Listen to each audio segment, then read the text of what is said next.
aqui no OBS. Então, pessoal, boa noite. Estamos começando, né, essa aula de termodinâmica, falando sobre entropia. A gente vai começar argumentando, tá? A partir da construção da teoria termodinâmica, a partir das variáveis que estruturam essa teoria.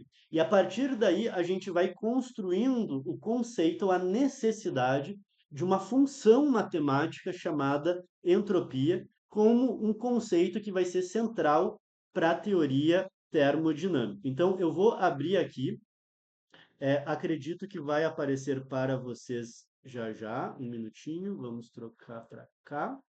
Então, vocês devem estar me vendo aqui, né, com a tela branca. Deixa eu só centralizar melhor isto aqui, ok? Qualquer coisa, alguém comenta aqui no chat, para que eu possa olhar com vocês também, tá? Deixa eu só pegar aqui o celular.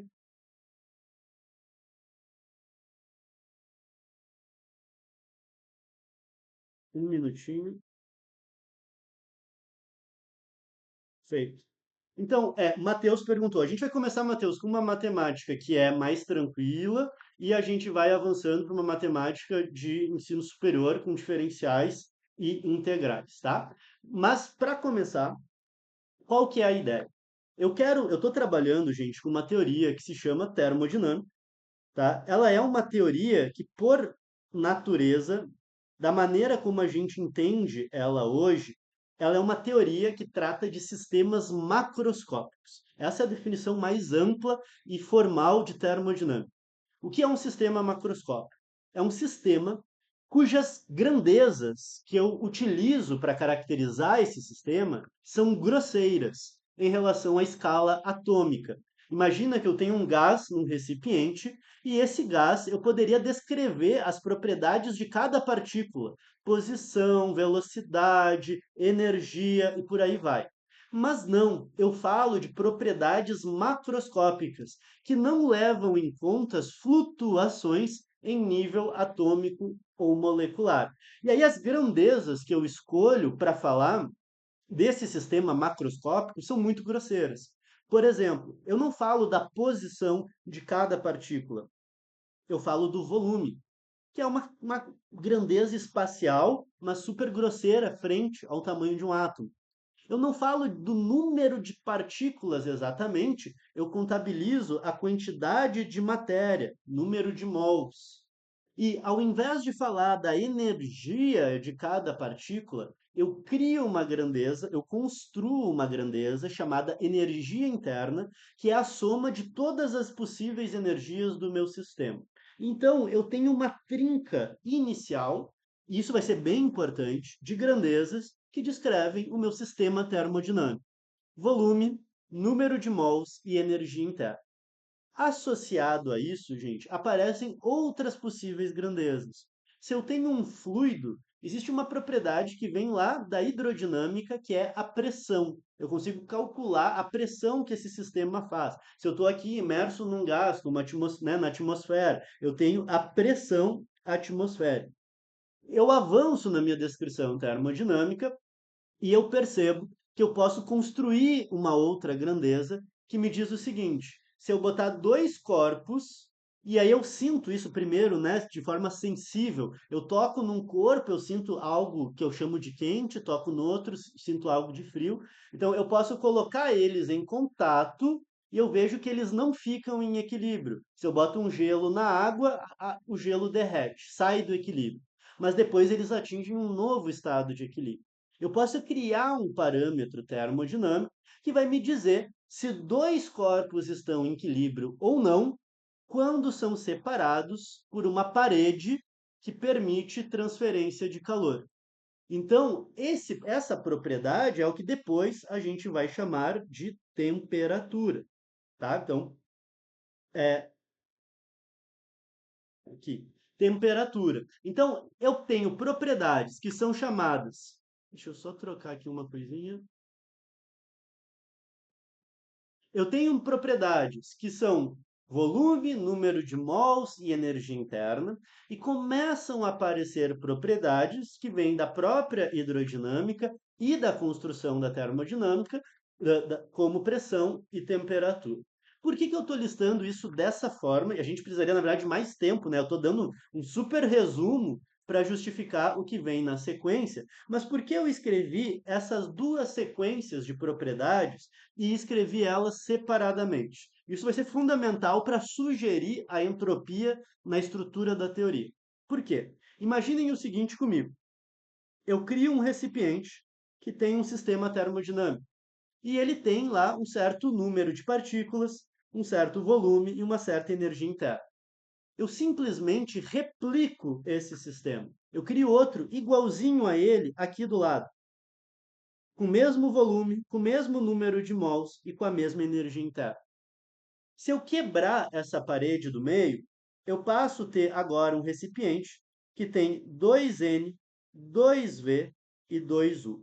Ou seja, essas propriedades da primeira linha aqui, quando eu replico o meu sistema, elas se replicam também. Se eu dobrar o sistema, dobra o valor da propriedade. Se eu triplicar, triplica o valor da propriedade. E assim sucessivamente. Qual que é a grande sacada? Se eu tenho esse meu sistema, que tinha um N, um V e um U, ele originalmente tem uma temperatura T e tem uma pressão P. O outro sistema, que é idêntico, tem o mesmo T e o mesmo P. Quando eu quebro essa parede, a temperatura é a mesma, não vai dobrar. Imagina que eu estou aqui numa sala, do outro lado da parede tem uma sala igual, eu quebro a parede do meio. Não vai dobrar a temperatura e nem vai dobrar a pressão. Então, continua sendo T e continua sendo P. Então, existem propriedades na teoria termodinâmica que são extensivas, se replicam quando o sistema replica. V, N e U são desse tipo, são extensivas. Por outro lado, propriedades como T e P são o que a gente chama de intensivas. Elas não se replicam, tá? Tá aparecendo aqui para vocês isso que eu estou desenhando? Agora atualizou, né? Não estava aparecendo, né? Qualquer dúvida, mandem aqui. Acho que agora foi, né? Tá, desculpa, tá? Agora apareceu os desenhos, né? Então, não sei, ficou claro isso? Eu estava só botando no desenho isso que eu estava comentando, tá? Eu tenho um sistema, eu repliquei. N, V e U se replicam. Temperatura e pressão não se replicam. Então, a primeira coisa que eu preciso, quando eu estou construindo uma teoria, é entender, né? E reconhecer. Existem variáveis extensivas que se replicam. Existem variáveis intensivas que não se replicam. Tá claro? Gente, botem aqui no chat. Deu para entender essa ideia? Essa ideia é fundamental para o argumento que vem adiante, que é quando a gente vai entrar com a entropia. Tá clara a diferença entre o que é extensivo e intensivo? Sim? Boa. Então, olha só. Energia é extensiva. Sim, energia é extensiva, né? Porque eu repliquei o sistema inteiro, né? Então, se aqui tem U, do outro lado tem U, a energia somou e tem 2U, tá? Qual que é o pulo do gato? Me digam aí no chat, ó, vamos aproveitar e vamos conversar. Eu tenho um recipiente que tem gás dos dois lados. E eu tenho uma parede móvel. De um lado tem um certo volume e uma certa pressão. Do outro lado tem um outro volume e uma outra pressão. E essa parede pode se mover. Quem aí nos diz aqui no chat, quando que vai ter equilíbrio? Qual é, ou melhor, qual que é a condição de equilíbrio para que essa parede fique parada? Quando que o sistema vai se equilibrar? Quem sabe nos dizer aí? É quando os volumes forem iguais. A única coisa que pode acontecer é essa parede intermediária se mover. O que que vai fazer ela ficar em equilíbrio? Perfeito, já respondeu ali. Gabriel também. Pressão igual. Então, o equilíbrio mecânico acontece quando P1 é igual a P2. Na nossa classificação de variáveis, é quando as variáveis intensivas se igualam.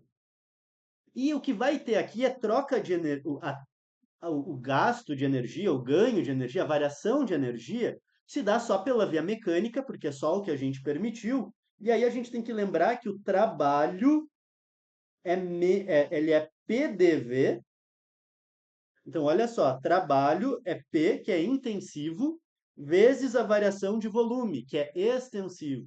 E a gente tem que lembrar que energia é menos o trabalho, tá? Eu não permiti calor nesse meu processo. Então, ó, a variação de energia, que é extensiva, é igual a menos pressão, que é intensiva, vezes algo que é extensivo.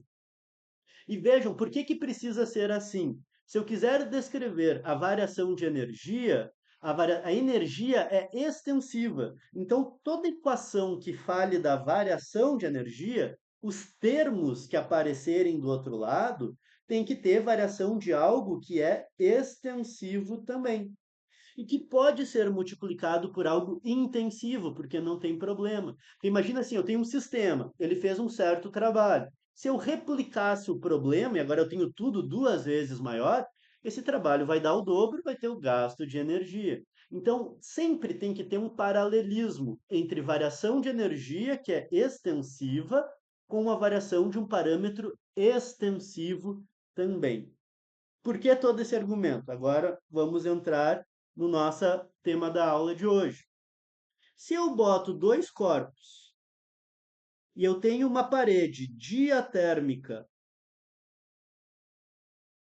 pode trocar calor. Eu tenho dois corpos e eles estão em contato, e a única coisa que pode acontecer é a troca de calor. Pergunto de novo, respondam aqui no chat.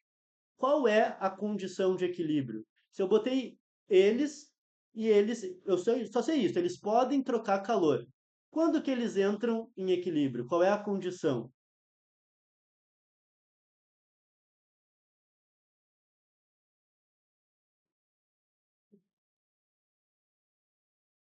Mesma temperatura. Exatamente. Então, agora eu tenho um outro problema. Antes era o problema mecânico, agora é um problema térmico. E, de novo, vocês estão me dizendo que o equilíbrio é T1 é igual a T2 e temperatura, ó, é intensivo. E isso, gente, vai valer para toda a termodinâmica, tá? Os parâmetros intensivos, em algumas áreas da literatura, são chamados de forças generalizadas. Porque na mecânica, algo fica em equilíbrio se a soma das forças, né, dos dois lados dá zero. Né? Ou se elas são iguais, né? As forças de um lado igual à força do outro. A soma de todas as forças dá zero. Aqui é algo semelhante. No caso mecânico, é as pressões dos dois lados. No caso do calor, é as temperaturas. Se fosse um gás podendo difundir, seria os potenciais químicos. Se for, por exemplo, um caso elétrico, o equilíbrio, mesmo potencial elétrico. Sempre é um parâmetro intensivo que tem que estar igualado para que haja o equilíbrio. E por simetria, por paralelismo, vai ter variação de energia. E a variação de energia, antes, ó, ela estava escrita assim, ó, intensivo vezes variação de um extensivo. Sendo que o intensivo que aparece aqui, ó, é justamente quem determina o equilíbrio. Então, da mesma maneira, eu devo ter um dU, e aqui o dU é só o calor, né? Então, aqui eu tenho só variação de calor. E esse dQ, ó, como é que eu vou escrever ele? Tem que ser algo intensivo, que é o que está sendo responsável pelo tipo de transferência. Então, tem o T, que entra aqui, porque eu estou tendo um processo de transformação em energia em que o T está entrando nesse problema. Mas o que, que eu preciso agora? O que, que falta para que a equação faça sentido? Se está variando algo extensivo de um lado, tem que ter a variação de algo extensivo do outro. Então, eu preciso criar um parâmetro, uma função extensiva que vai variar neste caso.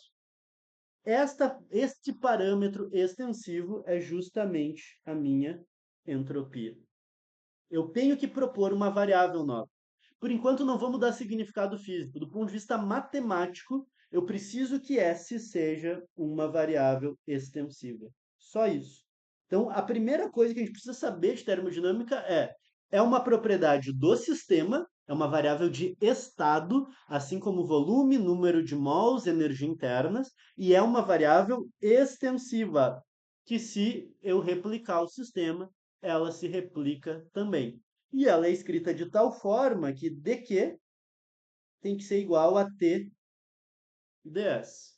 Logo, né, eu inverto isso, ó. Primeira definição aqui já, ds é dq sobre t. Eu chego, gente, na proposição já da variável entropia só pela estrutura matemática da teoria. Se eu reconheço que termodinâmica trabalha com variáveis extensivas e intensivas, que o equilíbrio é uma igualdade de parâmetros intensivos, mas que a variação de energia tem que ser via variação de uma propriedade extensiva, eu preciso criar uma variável que para o calor tenha essa variação extensiva. Essa variável é a entropia. Nesse caso, Nicolai, eu considerei uma parede fixa, né? Considerei só a troca de calor, só para encontrar essa variável. Eu poderia fazer um caso, né, que eu tenho parede móvel e diatérmica, né, permitindo troca de calor. Mas aqui, para a gente encontrar, eu botei só uma parede fixa mesmo, só permitir troca de calor. Então, esse é o primeiro ponto da nossa aula. Tá? Chegamos no primeiro ponto fundamental. Encontrei, ou melhor, construí uma variável extensiva que se relaciona com calor, porque eu preciso disso para poder escrever a primeira lei da termodinâmica. Né? Então, a primeira lei da termodinâmica pode ser escrita assim, de forma consistente. Cada termo aqui tem a variação de algo que é extensivo. Tranquilo até aqui, gente? Tá clara essa ideia? Dúvidas, botem se está tudo certo, se tem alguma dúvida.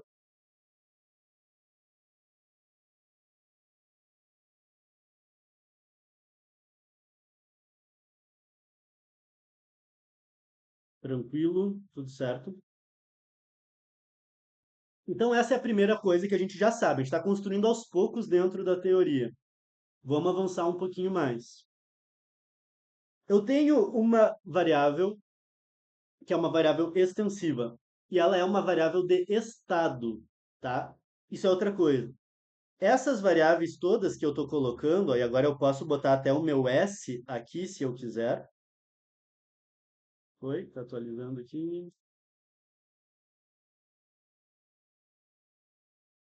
Aqui ele não aparece para vocês, espera aí. Ó, deixa eu botar para baixo aqui.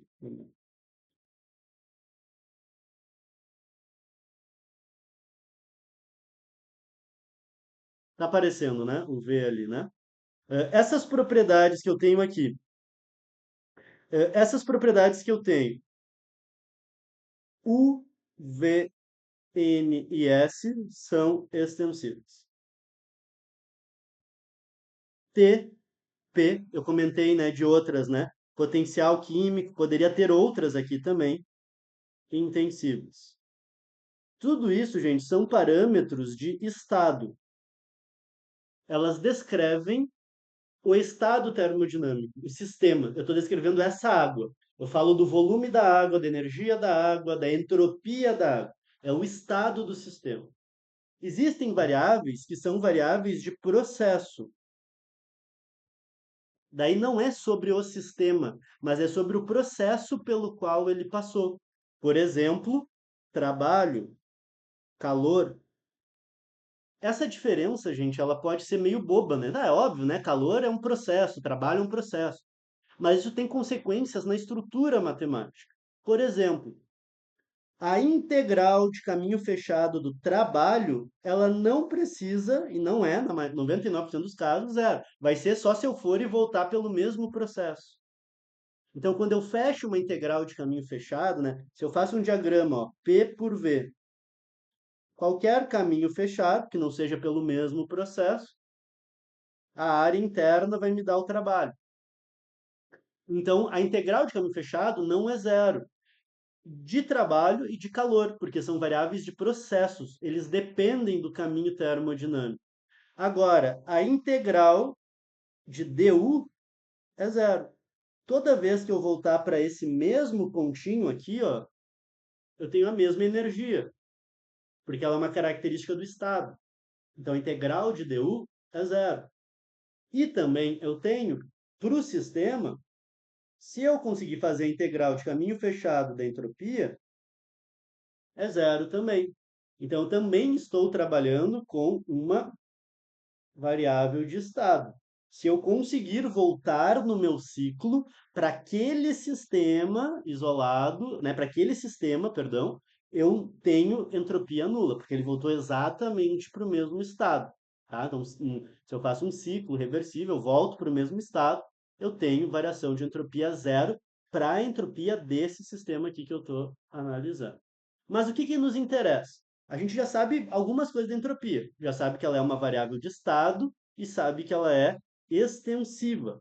Mas o que que ela me dá de informação? Como é que eu posso analisar como que a entropia me dá informações sobre a realidade física?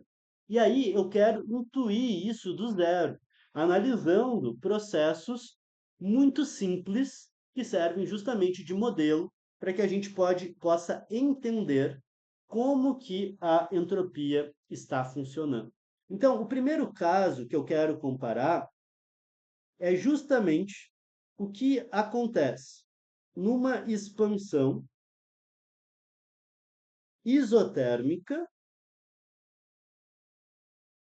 com o que acontece no que a gente chama de uma expansão livre. Já vou comentar o que é cada uma dessas coisas. Primeiro, na expansão isotérmica, eu tenho um recipiente, eu tenho um reservatório, uma certa temperatura T0, e eu tenho um gás que está com a mesma temperatura T0, e eu vou permitir que ele expanda, ganhando calor no reservatório. A gente tem, eu não vou demonstrar hoje, tá? Mas dá para demonstrar, não é difícil.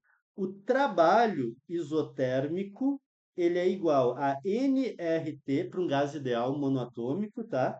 Logaritmo do volume final sobre o volume inicial. Tá? Essa é é a expressão do trabalho isotérmico. O que está acontecendo? Se o trabalho é isotérmico, a temperatura do gás ideal não muda. Portanto, a sua energia, que é proporcional 3 meios de nRT, não muda também. Então, todo o trabalho aqui é igual ao calor.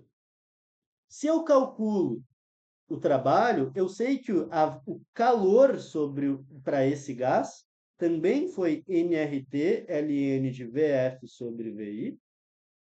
E se eu calcular a variação de entropia, que é justamente um dq sobre T, e aí, né, foi que a gente chegou antes ali, e o T é constante porque é uma isotérmica, para o gás vai dar NR ln de Vf sobre Vi. Então, essa é a variação de entropia de um gás ideal ao longo de um processo isotérmico. Qual que é o problema? Qual que falta para nós terminarmos a nossa análise desse caso? O reservatório está cedendo energia na forma de calor. Então, existe uma variação de entropia do reservatório que é exatamente o menos que do gás, porque ele cedeu a mesma energia que o gás ganhou. E aí, pelo mesmo motivo, né, faço a integral, vai dar exatamente o negativo disso. Menos é NR ln de V final sobre V inicial. Quando eu somo essas duas coisas, uma é o negativo da outra, a variação de entropia é zero. Se eu tenho um reservatório e eu tenho um gás ideal, e eu faço uma expansão isotérmica, a variação entropia do universo é zero. O gás aumenta a entropia, mas o reservatório perde entropia, de forma que a variação total é nula. Esse processo, gente, ele é um processo reversível, porque eu posso expandindo o gás e ele vai ganhando calor. Depois eu comprimo o gás lentamente e ele cede energia para o reservatório e a temperatura fica constante. Então eu tenho um processo reversível em que a variação de entropia total do universo, do sistema como um todo, é zero. Certo? Esse é um detalhe, a primeira compreensão que a gente tem. A gente está analisando um processo reversível que envolve troca de calor e a gente está chegando à conclusão de que troca de calor e trabalho, uma expansão, e a gente está chegando à conclusão de que quando isso é feito de forma reversível, A variação de entropia total do sistema isolado é zero.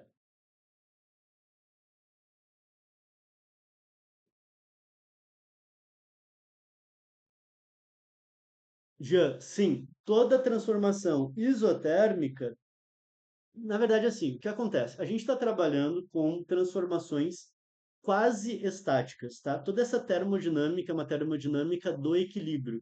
Então, você sempre tem que supor que os processos são feitos de forma muito lentas. Você consegue avaliar algumas coisas, que a gente já vai fazer um caso agora, um exemplo disso, né, que não é quase estático, mas a rigor eu preciso fazer para uma isoterma um processo muito lento, infinitamente lento, né? E aí o ponto é, no mundo real, eu posso me aproximar de uma isoterma, eu posso me aproximar de uma diabática, mas nunca a rigor vai ser isso, tá? Porque eu precisaria ter algo infinitamente lento, porque ele cai um dt de temperatura e aí ele recebe um calor infinitesimal desse reservatório e volta à temperatura original. Expande um pouquinho, esfria um dt, recebe calor, volta à temperatura original. Né? Na prática, você teria que fazer um processo tão lento que a variação de temperatura com a expansão fosse menor do que aquilo que eu posso medir, de forma que se eu estou medindo, a temperatura ficaria constante em todo o processo. Mas é isso mesmo, precisa ser muito lento, certo? Esse é um processo isotérmico, reversível. Mas eu tenho um caso que é meio parecido com esse, mas que é parecido e completamente diferente, que é a chamada expansão livre. A expansão livre, gente, eu pego um gás e eu deixo ele expandir livremente, eu deixo a parede abrir sem fazer trabalho. Então, não troca calor, todas as paredes são adiabáticas, o calor é zero, e eu deixo o gás expandir sem fazer trabalho. Imagina que tem um outro recipiente aqui, ó, com vácuo, e eu só tiro a parede e deixo o gás expandir. Ele não empurrou ninguém, então ele não perdeu energia. Então o calor foi zero e o trabalho é zero. Logo, a variação de energia é zero e a variação de temperatura é zero também. Então, ele acaba sendo um caso análogo ao isotérmico, porque não houve variação de energia. Se o estado original era o mesmo, eu expandi o mesmo volume do caso anterior, eles terminam com o mesmo volume, com a mesma energia, com a mesma temperatura, tudo igual. Então, esta expansão é análoga à isotérmica. E como entropia é uma função de estado, o ΔS tem que ser o mesmo. O ΔS do gás vai ser NR ln de Vf sobre Vi. Só que agora, gente, não tem mais o reservatório. Não tem a contrapartida, não tem ninguém cedendo calor. O gás só expandiu. E aí, este processo é irreversível, porque se eu comprimir o gás no seu volume original, a temperatura aumentaria. Então, ele não voltaria para o estado inicial. Então, se ele expande livremente, a entropia aumenta e ninguém perde entropia porque ninguém cedeu energia na forma de calor. Logo, num processo que é irreversível, esta é a variação de entropia. N é uma constante positiva, R é uma constante positiva. O logaritmo é sempre positivo para 1, né? Ou números maiores do que 1. Ou seja, se VF for maior do que VI, quando é 1 é zero, né? Não aconteceu nada. Mas quando o volume final é maior que o inicial, ou seja, uma expansão, o ΔS vai ser positivo.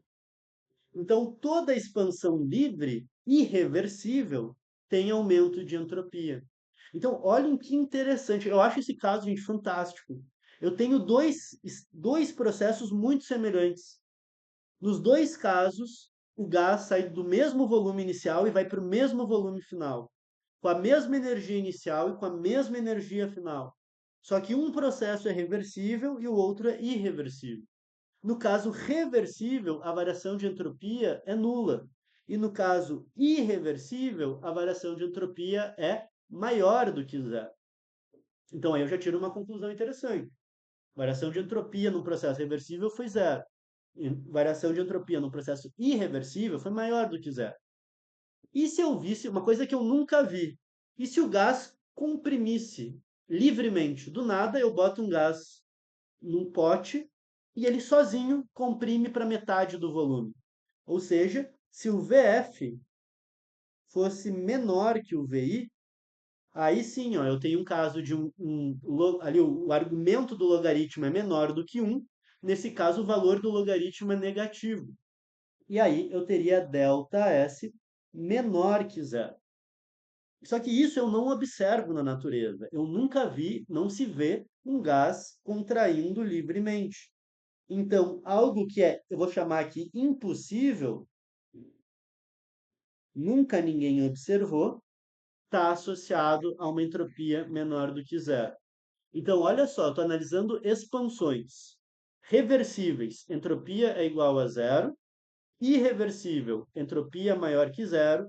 Um caso impossível, que eu nunca foi observado, variação de entropia menor do que zero. Então, eu vou ter um resuminho que é para o meu caso um, tá? O meu caso um é só envolvendo expansão. Eu tenho ΔS igual a zero, ΔS maior que zero, ΔS menor que zero. Isso aqui é reversível, isso é irreversível, e isso aqui não existe. Nunca vi.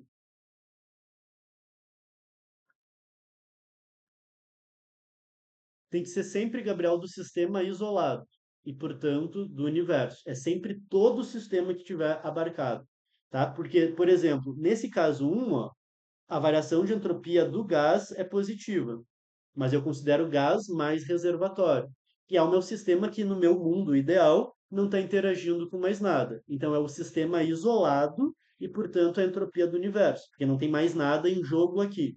Então, no caso 1, expansão isotérmica, a entropia do sistema isolado, ela ficou constante. Do sistema isolado, a variação de entropia foi zero, né? Então a entropia se manteve constante. No segundo caso, a entropia do sistema isolado, portanto do universo, ficou positivo, né? Então porque não tem mais nada para a variação ficou positiva, tá? Porque não teve nada como contrapartida aqui, certo?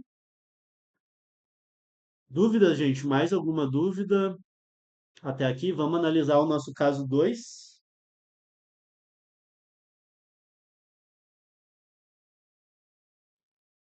Tudo certo? Mandem aí se está certo, se tem alguma dúvida.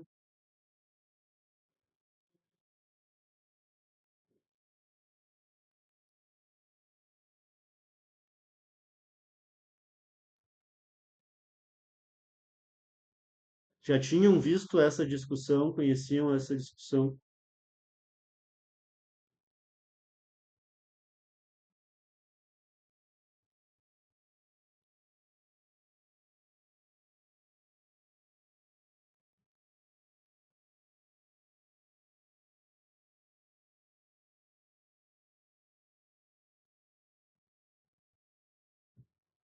Normalmente, né, esse tipo de discussão sobre entropia, ela normalmente vem por teorema de Clausius. É um teorema super difícil, né, de entender. Os alunos normalmente têm muitas dificuldades com argumentos do teorema de Clausius.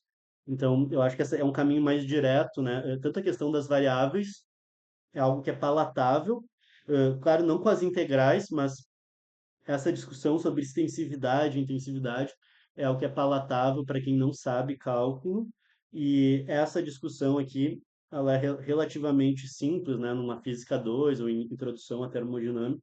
Então, eu gosto de introduzir o tema dessa forma, olhando casos particulares e aí generalizando, né? O teorema de Clausius é a prova formal, e aí você generaliza isso, mas eu achei que era um caminho muito complicado, então prefiro que a gente olhe para esses casos, né? Então, a gente já viu expansões, então a gente já viu uma expansão reversível, uma irreversível e uma que não existe, e agora vamos olhar para um outro caso, né? E aí é mais simples ainda, que é eu pegar dois corpos, temperatura T1 e T2. e T1 é maior que T2, tá? Então, esse aqui é o quente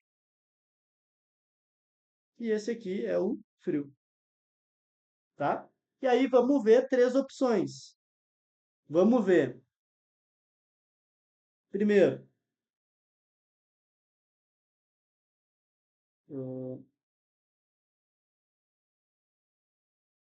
o calor. Espera aí que eu fiz alguma coisa aí. Espera aí.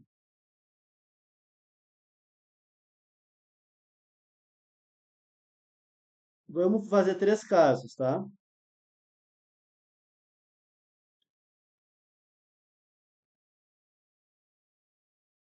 O calor indo do quente para o frio. Vamos analisar o calor indo do frio para o quente. E vamos analisar o caso de um calor à mesma temperatura, T1 igual a T2, que é o caso isotérmico, né? Justamente se eu tiver uma expansão isotérmica, uma contração isotérmica, não, tem troca de calor, tem calor sem haver diferença de temperatura. Se eu for do calor quente, né, do quente para o frio, que é o que a gente percebe na natureza, eu tenho assim, ó, justamente, o quente é quem está perdendo calor. Então, aí, vamos pensar um caso infinitesimal. Menos dq sobre t, T1, mais dq sobre T2. Um cedeu um pouquinho de calor para o outro. Só que T1 é maior, porque ele é o quente, e isso aqui é negativo. Enquanto que o T2, que é o frio, é menor. Então, quando eu somar esta fração com esta, veja que vai dar um número positivo, porque T2 é menor, o número positivo fica maior, porque ele está no denominador. Então, isso aqui, ó, é maior que zero. Então, esse era o ΔS do primeiro corpo, mais o ΔS do segundo. O ds total dos dois sistemas deu maior do que zero. Se eu inverter isso e for calcular a entropia total, eu vou ter um dQt1 menos dQt2. Agora, aquele corpo que está frio está cedendo calor para o quente. Só que T2 ele é menor. Então, esse valor T2 é menor. Então, agora vai ser algo que fica negativo, né? Fica menor do que zero, porque o número negativo é maior, porque o dq é o mesmo, porque o sistema está isolado. E aí eu tenho um ds total negativo. Então, algo que eu nunca observo, de novo, deu variação de entropia negativa. Se a temperatura for igual, o dq sobre T menos dq sobre T. Tá? Estou calculando sempre as somas das entropias. Isso vai me dar zero. ds igual a zero. Então, troca de calor à mesma temperatura, que é justamente o caso da expansão isotérmica, que é reversível, de novo me deu variação de entropia nula. Algo que eu observo espontaneamente, de novo deu variação de entropia positiva. E, de novo, é um processo irreversível, né? Se um esfria e o outro esquenta, eu não consigo fazer isso voltar sem ter que mobilizar outros sistemas. E algo que eu não observo está associado a uma variação de entropia negativa. Encontrei mais uma vez as três regras. Então, tanto para expansão quanto para troca de calor, eu encontro isso aqui. ΔS igual a zero, o processo é reversível. ΔS maior do que zero é irreversível. E ΔS menor do que zero é impossível. Ou seja, isso aqui sempre para um sistema isolado. Eu posso escrever isso de outra forma. Existe uma lei universal que o ΔS do sistema isolado só pode aumentar ou ficar constante. Isso é o teorema da maximização da entropia. Se eu isolar um sistema, todos os processos que ocorrem nele só podem acontecer de tal forma que a entropia aumente ou permaneça constante. E, portanto, se eu tenho um sistema que chega na sua máxima entropia, ele não pode mais mudar de estado, porque qualquer outro estado diminuiria a entropia dele, e isso violaria esse teorema que a gente encontra. Portanto, se um sistema chega nesse estado de máxima entropia, ele não pode mudar. Logo, ele atingiu o seu equilíbrio. Então, sai mais um corolário, que a entropia do estado de equilíbrio é a entropia máxima do sistema. Então, vejam só, do simples definição de que é extensivo e intensivo, do reconhecimento do papel do parâmetro intensivo e extensivo na primeira lei e da existência do calor, eu sou obrigado a propor uma variável chamada entropia. Quando eu analiso processos que envolvem expansão, eu descubro, né, encontro que essa entropia se comporta de uma forma muito específica. Ela é maior do que zero em processos irreversíveis, igual a zero em processos reversíveis, menor do que zero em processos que eu não observo na natureza. Quando eu vou para o caso do calor, eu vejo a mesma coisa. A troca de energia via calor, do quente para o frio, eu tenho uma entropia positiva, variação de entropia positiva. Se eu tenho processos isotérmicos, variação de entropia nula. E se eu tenho um processo em que o calor vai do frio para o quente, eu tenho, que é uma coisa que eu não observo, variação de entropia negativa. Desse reconhecimento, eu posso escrever que para um sistema isolado, variação de entropia é sempre positiva e, portanto, eu acho uma condição de equilíbrio. Essas duas condições, gente, eu posso escrever isso de uma forma mais formal. O estado de equilíbrio, se eu pegar a função entropia, então eu posso escrever ela como uma função, né? Então eu escrevo a entropia como uma função dos outros parâmetros, energia, volume, número de mols, ela está num ponto máximo. Ou seja, no ponto de equilíbrio, a diferencial da entropia é zero e a derivada segunda, ou a diferencial também segunda ordem, é menor do que zero, porque esta é uma função que tem que ter a concavidade para baixo. Ela tem que ter a boca da função sempre apontando para baixo, para que eu possa ter um ponto de máximo. Isso, gente, ele é estruturante para a forma como a gente entende a termodinâmica hoje. Normalmente, a gente aprende a termodinâmica pelas leis da termodinâmica. Lei zero, lei 1, lei 2, lei 3. Aqui no Sul é muito tradicional, não sei se em todo o Brasil se usar um livro do Kallen de termodinâmica que tem uma abordagem postulacional. Os postulados de Kallen são todos construídos em cima da entropia.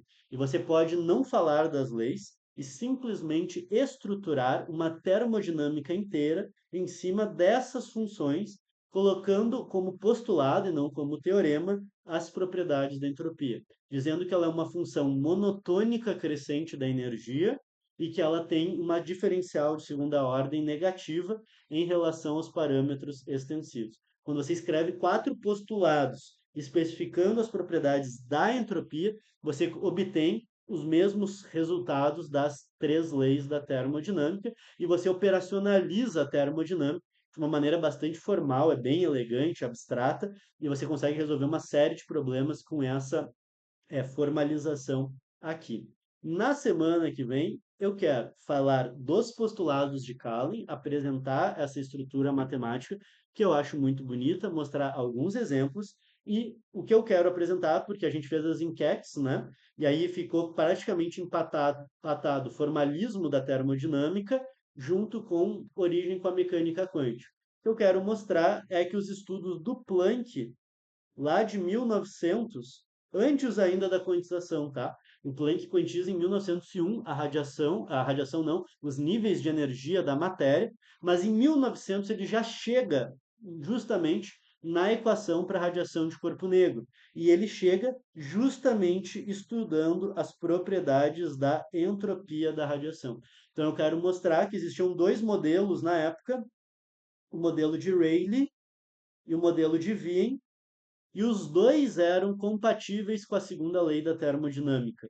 O Planck achava originalmente que a equação do Wien era correta, depois os dados contrariavam isso, mas o que o Planck vai argumentar é em termos da segunda derivada da entropia, impondo condições sobre ela, jogando com os modelos e achando a entropia correta, e depois ele inverte e chega na energia de corpo negro. Então, a teoria quântica, ainda não mecânica quântica propriamente, ela surge de condições que se estabelecem sobre a entropia. A entropia ela é fundamental, né? O Einstein era um termodinamicista, o Planck era um termodinamicista.